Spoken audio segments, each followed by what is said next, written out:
I'm gonna get this on, so. Okay. I think it goes around like this. Whoever made these, can you guys like make this easier? I don't understand why this is. I think, let's try it. Come here, my baby. Come here. I think you go in here with daddy like this.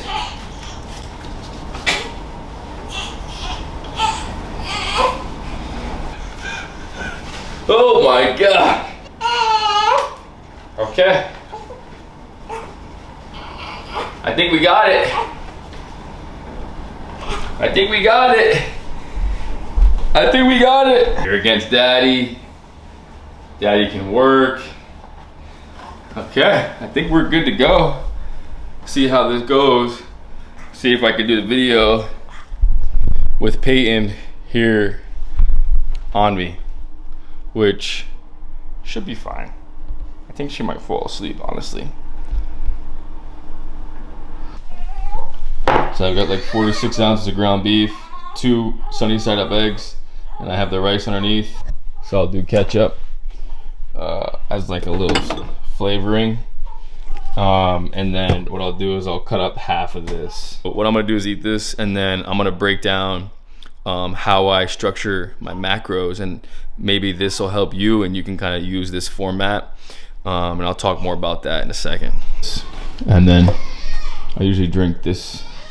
There's no sugar, no added anything, just, you know, pretty much nothing on the can here. So I like a little bubble when I have my drink of choice. And yeah. But ultimately what you have to do is you have to calculate what's called your basal metabolic rate, and I'll put it in the caption here so you guys can see that, or also known as BMR, right? So what you have to do is calculate that number. She's sleeping already. Yeah, she's out. So you got to calculate your basal metabolic rate. What that means is it's how many calories your body needs to sustain itself without movement. Basically, that's how many calories your body uses up, right, in a day, if you just stayed in bed and you didn't move. Now, for those of you that are exercising, obviously your body's gonna need more calories than that. But here's what I'm gonna show you really quick on my phone. So if you go to the search, basal metabolic rate, didn't spell that right, basal metabolic rate. Okay, there's usually a calculator. So here's a calculator. You gotta type in your age, gender, your height, and your weight, and then it's gonna calculate. So this is based off somebody that's 160. Okay, and then it gives you your BMR, 1717. So that's how many calories you need every day if you were just to lay in bed, right? If that's, you know, what, you're not doing any workouts, you're not going to work, that's the amount of energy you're expending just based off of your body's natural metabolic processes. So if you are training and you're training a few days a week, 3 to 4 days a week, you're going to add a little bit to that. Okay, so they also give you, it's a great site actually, they give you a table here based on your activity level, 1 to 3 days, 4 to 5 days, intense exercise, 6 to 7 days, and it gives you your calories here about what you should take in on those days, right, on average. So you're gonna go through there, you're gonna pick a number that makes sense for you, and then here's the next step. This is the most important step. You have to calculate how many grams of protein, carbs, and fat you should be consuming, the percentages of those based on that calorie. So for example, I always recommend to my clients and to everybody that I work with that you're getting in 30% of your calories from protein. Okay, so what would the math look like? You're gonna go type in your calculator, 0.3 times the amount of calories that you picked based on your activity level, right? And then that's gonna give you a number. When you get that number, you need to divide that by 4, because there are 4 calories in 1 gram of protein. That number is gonna give you the amount of grams your body needs every single day. Now, most of us should be getting in 1 gram of protein per pound of body weight. So when I calculated my macros, I'm at around 2,600 calories a day, and 30% of that is around 195 grams of protein. She really likes being in here. So after you get your protein, then you have to do your carbs. I always recommend 40% of your calorie intake should come from carbohydrates. So you then type in 0.4 times your calories, whatever the number was you picked, and then that's going to spit out a number. You have to divide that by 4, because there are 4 calories in 1 gram of carbohydrate. All right. So then you got your protein, you got your carb. Last step is fat. Okay.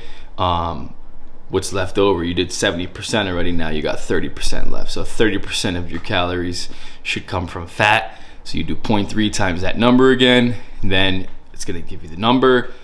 You have to divide that by 9, because there's 9 calories in 1 gram of fat. 9 calories in 1 gram of fat. So that'll give you your fat. And those are your macros. So that's how you calculate your macronutrient percentages. So most of us are probably seeing the if it fits your macros. Now, a lot of bodybuilders, a lot of fitness influencers, a lot of people like myself, coaches, trainers, recommend that you hit a certain macro target every day. What is that going to do? It's going to give you your optimal body composition. It's going to give you the best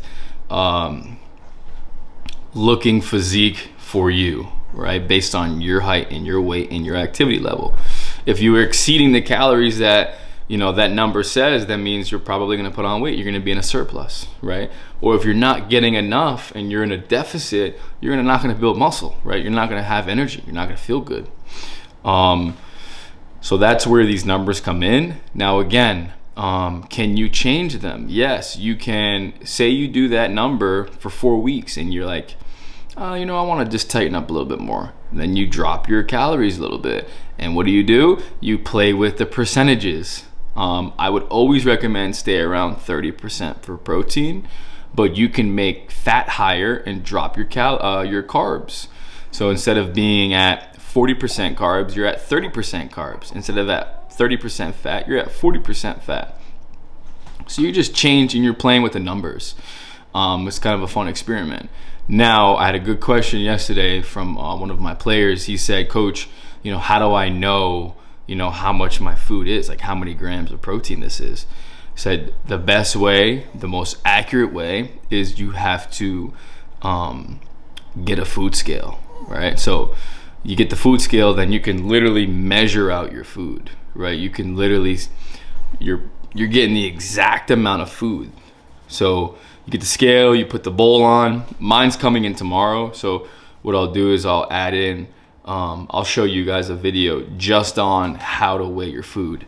And then you'll weigh your food every meal, right? So if you're doing, say you're eating almonds and you're just, eating them out the bag, you can kind of lose track of how much you're eating, right? But say you say, okay, I want to hit this many grams of this. So you could take the bag and pour the almonds in the bowl and it'll weigh out however much you need based on your target and your goal. Accuracy and precision is everything when it comes to food, especially those of you that are high performing athletes. Those of you that are playing on a varsity football team, or you're playing in college, or you're training for an event, you're doing powerlifting, CrossFit, bodybuilding. Those things are so important. But I recommend that 30%, 40%, 30% breakdown for your macros.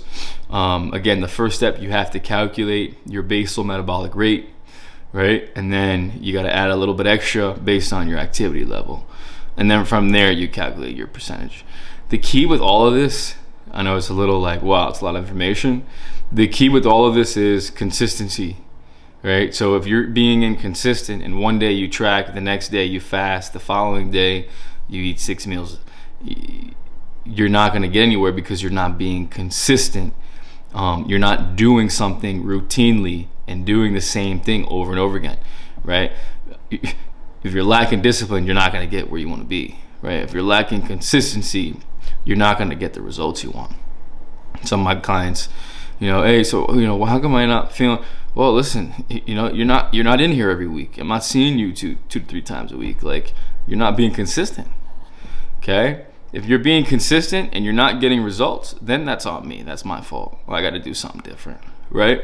So just make sure you're staying consistent, and whatever it is you pick. If you want to do intermittent fasting, one of the players yesterday asked me, coach, should I fast? I'm like, I don't recommend, a young teen to fast, because your body's growing and you're developing, right? So if you're fasting, you're more than likely going to put yourself in a caloric deficit.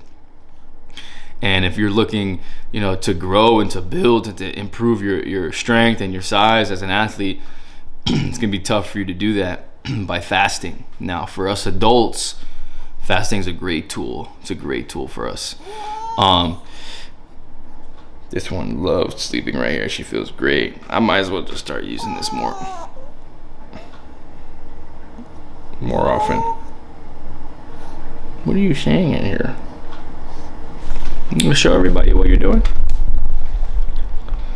She's taking a little nap here.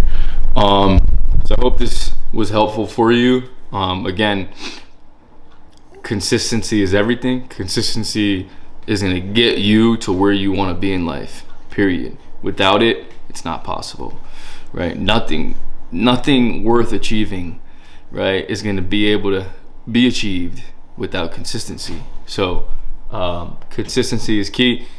And if you have any questions, just comment below in this video, and I'm happy to reply. Or you can just send me an email if you want coaching one-on-one. Just send me an email and I'll let you know. I think she wants to get out. That's my cue. But stay tuned for the next video. We're going to go over how to weigh your food. All right, y'all. That's it.